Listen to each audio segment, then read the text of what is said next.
बिस्मिल्लाहिर्रहमानिर्रहीम। अस्सलाम वालेकुम। मैं हूं मोहम्मद अकरम खोसो। आज हमारे पास एक बहुत ही इंपॉर्टेंट टॉपिक है आईआर और पॉलिटिकल साइंस से दी स्टेट्स। स्टेट को आज समझते हैं बिल्कुल डिटेल में। डेफिनेशन। स्टेट आपने बहुत सुना होगा। कभी कभी हम कंट्री भी वर्ड यूज करते हैं, लेकिन बहुत ही डिफरेंस है स्टेट और कंट्री में। Definition of states.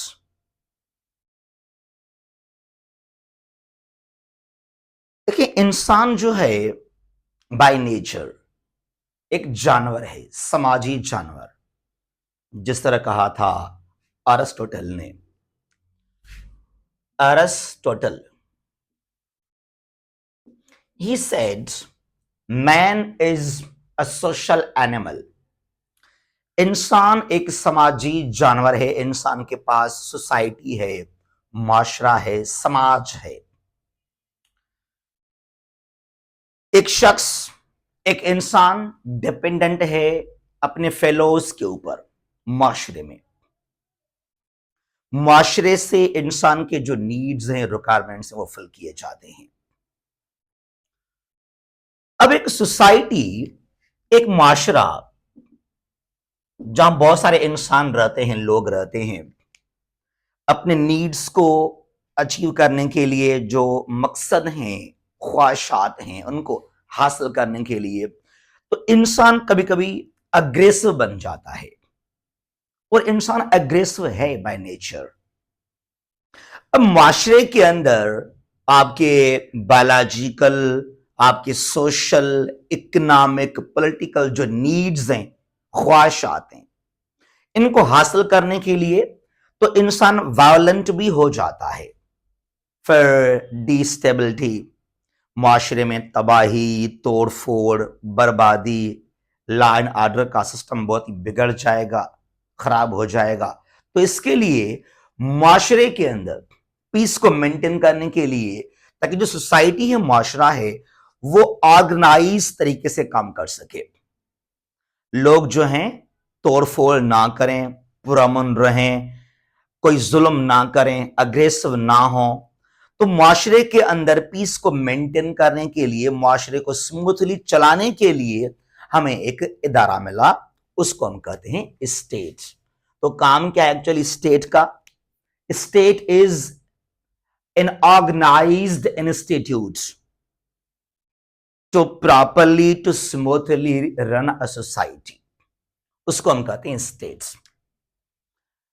क्या डिफरेंस है नेशन में और स्टेट में? देखिए, नेशन जो है एक्चुअली एक कौम, nation. In 1868 two nation theory was given.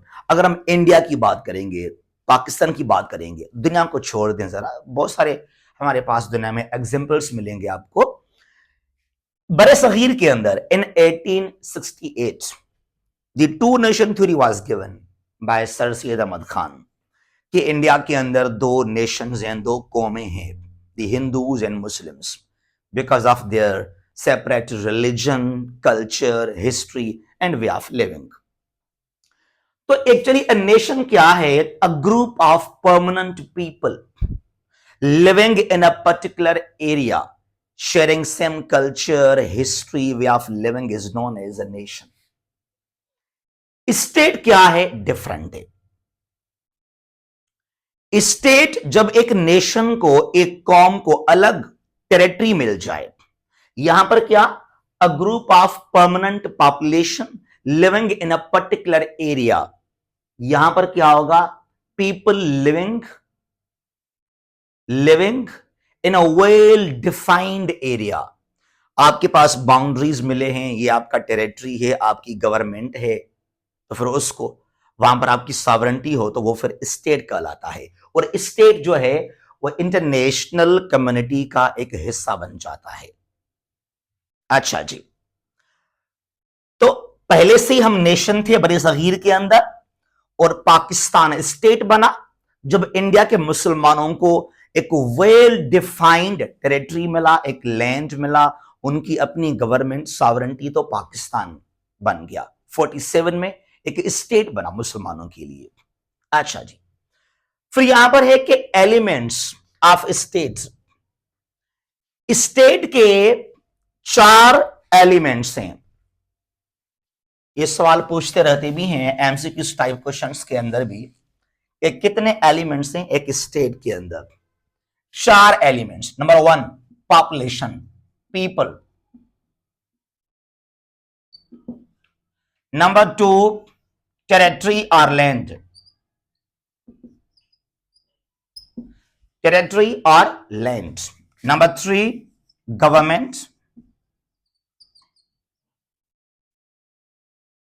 Number 4 sovereignty.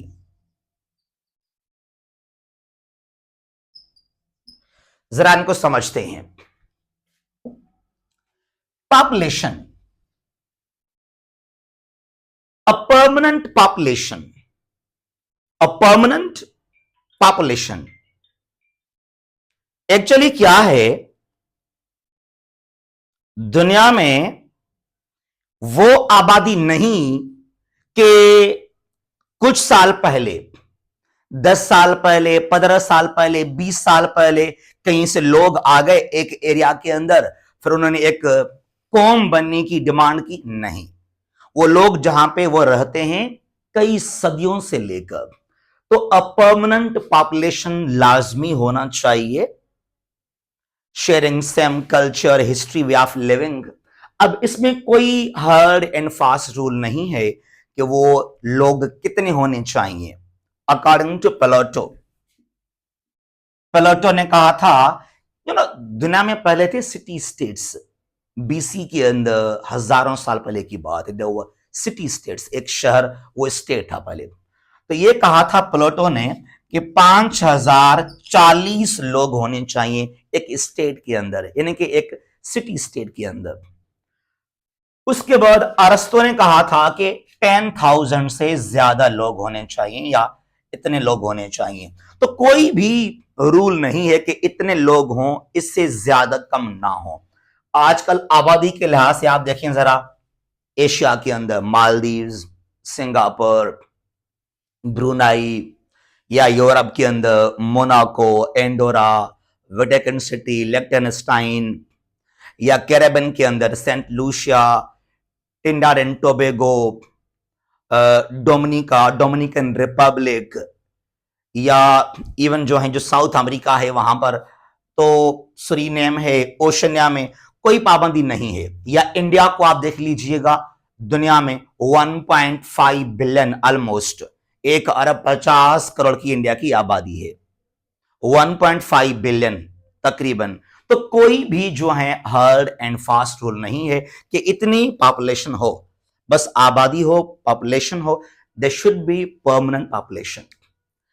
फिर ये क्या है, वेल डिफाइंड टेरिटरी। एक स्टेट को ना ये बाउंड्री मिलता है, ये कि भाई ये अब ये एक स्टेट बन गया, यहां पर बाउंड्रीज हैं। पाकिस्तान के ईस्ट में इंडिया है, नॉर्थ ईस्ट में चाइना, नॉर्थ वेस्ट में अफगानिस्तान है, और साउथ वेस्ट में ईरान है, इस तरीके से। तो बाउंड्रीज जो हैं, टेरिटरी मिले आपको, वेल डिफाइंड आपको मिले टेरिटरी। एरिया के लिहाज से रशिया को आप देखें, कितना बड़ा सा कंट्री है एरिया के लिहाज से। बहुत स्मॉल कंट्रीज भी मैंने कहा, वेटिकन सिटी है, यहां पर सिंगापुर है, मालदीव है। तो कोई हार्ड एंड फास्ट रूल नहीं है। उसके बाद क्या है, गवर्नमेंट। वहां उस कंट्री के अंदर, स्टेट के अंदर जो लोग हैं उनकी अपनी गवर्नमेंट हो, वो खुद रूल करें, हुक्मरानी करें अपने मुल्क को, अपने स्टेट को। अब गवर्नमेंट के ना 3 पार्ट्स होते हैं। देयर आर 3 एलिमेंट्स और पार्ट्स ऑफ गवर्नमेंट। एक है लेजिस्लेचर, असेंबली, पार्लियामेंट, कानून साजी करना, कानून को बनाना, फार्मुलेट करना, बिल्स वगैरह, एक्ट वहां पर जो है पास किए जाते हैं, bills, they become then acts. उसके बाद यहां पर क्या है, एग्जेक्टिव, जो ताकतवर हलके हैं, जो उस कानून को प्रॉपरली एग्जीक्यूट करते हैं, इंप्लीमेंट करते हैं, इन्फोर्स करवाते हैं। उसके बाद में है जुडिशरी, यानी कि अदलिया, कोर्ट। अगर किसी ने कानून को तोड़ा तो उसको सजा सुनाना। तो ये तीन मेन जो है elements of government, legislation, legislature, executive, judiciary. उसके बाद ये है सॉवरेंटी। सॉवरेंटी क्या है? दुनिया में ओवरऑल आजकल 193 दुनिया के सॉवरेन कंट्रीज हैं, सॉवरेन स्टेट्स जो कि यूएन के मेंबर्स कहलाते हैं, और यहां पर 44 ऐसे कंट्रीज हैं दे आर लैंड लॉक्ड, बाकी लैंड लॉक्ड नहीं है। अब याद रखना, जो कंट्रीज लैंड लॉक्ड हैं उनके पास दो चीजें हैं, जो कंट्रीज लैंड लॉक्ड नहीं है उनके पास तीन चीजें हैं।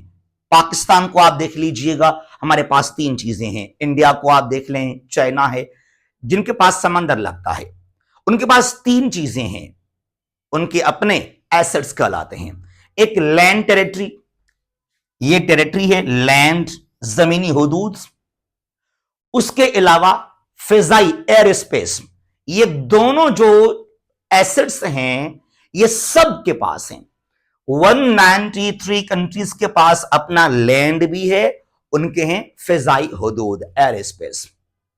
जो लैंड लॉक्ड नहीं, उनके पास एक तीसरी चीज भी है, वो है सी रूट, पानी। तो लैंड हो, एयर हो, वाटर बॉडी हो, तो उनको आप सिक्योर करें। कोई भी बाहर से एक फोर्स आकर इन तीनों चीजों को या दोनों चीजों को जो है वायोलेट ना करे विदाउट योर परमिशन। ये एक मुल्क है, एक स्टेट, एक कंट्री है, तो कोई भी अगर बाहर से फोर्स आए ना, विदाउट इट्स परमिशन इसके अंदर दाखिल ना हो, तो इसको हम कहते हैं सॉवरेंटी। अगर किसी ने मिसाइल फायर किया, कोई हमला किया, इवन विदाउट परमिशन एक प्लेन आ गया लैंड करने के लिए, that is the violation of a sovereignty of a state. तो ये चार चीजें लाजमी हैं, एलिमेंट्स कहलाते हैं स्टेट के, population, territory, government and sovereignty. तो अगर एक नेशन के पास ये तमाम तर चीजें आ जाएंगे, उसके बाद क्या होगा? उसके बाद ये हो जाएगा, क्या हो जाएगा? एलिमेंट्स के बाद जरा यहां आ जाते हैं। अब एक नेशन है, एक नेशन के पास क्या हुआ? उसने ली आजादी, उसके पास पहले से ही है पॉपुलेशन, अब उसके पास आ गया एक well defined territory, government, sovereignty. क्या वो फिर भी एक स्टेट कहलाएगा? जिस तरह ताइवान है, जिस तरह फलस्तीन है, उनके पास उनकी अपनी पॉपुलेशन भी है, टेरिटरी भी है, गवर्नमेंट भी है, तो क्या वो अभी स्टेट हैं या अभी तक स्टेट क्यों नहीं है? क्योंकि यहां पर क्या है कि आपके पास ये चारों चीजों होने के बावजूद भी आप एक सॉवरेन स्टेट नहीं कहलाते हैं, जब तक आप दुनिया आपको तस्लीम ना करे। जो एग्जिस्टिंग कंट्रीज हैं, जब तक आपको वो तस्लीम ना करें, रिकॉग्नाइज ना करें, यानी कि अगर आप यूएन के मेंबर नहीं हैं तो आप एक सॉवरेन स्टेट नहीं हैं आजकल। तो इसके लिए जो एग्जिस्टिंग कंट्रीज हैं वो आपको लाजमी रिकॉग्नाइज करें, तस्लीम करें। अब इसके दो टाइप्स होते हैं, एक है डी फैक्टो रिकॉग्निशन, दूसरा है डी जोरे। डी फैक्टो क्या है? यह टेम्पररी तौर पे, इस तरह ताइवान के साथ ना कुछ कैरेबियन कंट्रीज हैं, कुछ कंट्रीज हैं ओशनिया के अंदर, उनका ट्रेड चलता रहता है। ये इनफॉर्मल रिकॉग्निशन है, टेम्पररी बेस पर कारोबार करना, ट्रेड करना। सऊदी ने ऑलमोस्ट इसराइल को तस्लीम किया अभी तक, वो इनफॉर्मल है, डी फैक्टर रिकॉग्निशन है। ये आप वापस ले सकते हैं, विथड्रॉ कर सकते हैं। उसके बाद क्या है? डी जोरे रिकॉग्निशन, ये है परमानेंट। और इसके बाद जो है डिप्लोमेटिक रिलेशंस स्टार्ट किए जाते हैं, एम्बेसीज, एम्बेसडर्स। और ये कभी भी एक दफा अगर एक मुल्क को किसी कंट्री ने तस्लीम कर लिया तो ये दोबारा वापस नहीं लिया जाएगा। डी जोरे इज परमानेंट रिकॉग्निशन। तो जब तक आपको जो एग्जिस्टिंग कंट्रीज हैं वो तस्लीम ना करें तो वो कंट्री एक सॉवरेन कंट्री नहीं बन सकता, चाहे उसने तमाम फॉर्मेलिटीज पूरे कर भी लिए हों। उसके बाद यहां पर क्या है? ये है टाइप्स ऑफ स्टेट्स। दो मेजर टाइप्स हैं स्टेट के, एक है वेलफेयर स्टेट्स, वेलफेयर स्टेट्स। दूसरा कौन सा है? Security states. Security states, Pakistan को देख लें, इंडिया है, नॉर्थ कोरिया है, they are security state, also known as police state. अब ये एक स्टेट है, सिक्योरिटी स्टेट अपने अंदर को नहीं देखता। इस मुल्क के अंदर प्रॉब्लम्स हैं, मसाइल हैं, social, economic, political, poverty, unemployment, child labour, illiteracy, कोई हेल्थ का निजाम है ही नहीं, वहां पे इंसाफ नहीं है। अब इनको छोड़ दें। सिक्योरिटी जो स्टेट, इसका काम क्या है? अपने बाउंड्रीज को सिक्योर करना, to become able to counter any external threat.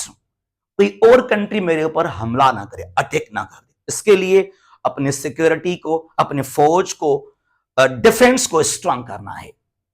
इसको हम कहते हैं सिक्योरिटी स्टेट। पाकिस्तान को देखें, इंडिया है, नॉर्थ कोरिया, इस तरीके से। वेलफेयर स्टेट, जो अपने अंदर जो ह्यूमन डेवलपमेंट है उस पर इन्वेस्ट करे, एजुकेशन के ऊपर, हेल्थ के ऊपर, इंफ्रास्ट्रक्चर के ऊपर, यह होना चाहिए एक्चुअली। मलेशिया को देखें, सिंगापुर को देखें, यूरोप में आपको बहुत सारे कंट्रीज मिलेंगे ऐसे, यूएई को देखें, सऊदी अरेबिया, कतर को देखें, उनके पास कोई मिसाइल नहीं है। हमारे पास यहाँ पर क्या होता है? मिसाइल ले लो, ये करो, वो करो। बेचारे लोग यहाँ पे गरीब हो गए हैं, मर रहे हैं, बच्चे भूखे मर रहे हैं, उनके पास कोई प्रॉपर एजुकेशन नहीं है, हेल्थ नहीं है। बहरहाल ये जो है आपको मिलेंगे दो टाइप्स ऑफ जो है स्टेट के, वेलफेयर एंड सिक्योरिटी स्टेट्स। उसके बाद क्या है? फंक्शंस और duties of states, also known as the responsibilities of states.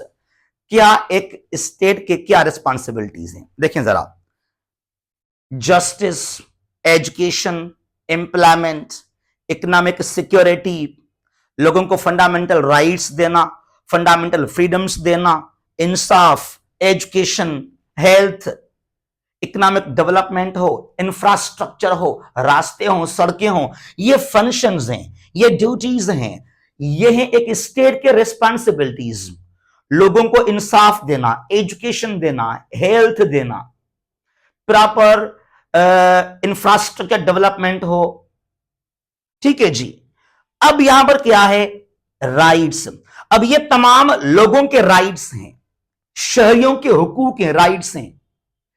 Proper system of transportation, infrastructure, health, education, justice, ये क्या है?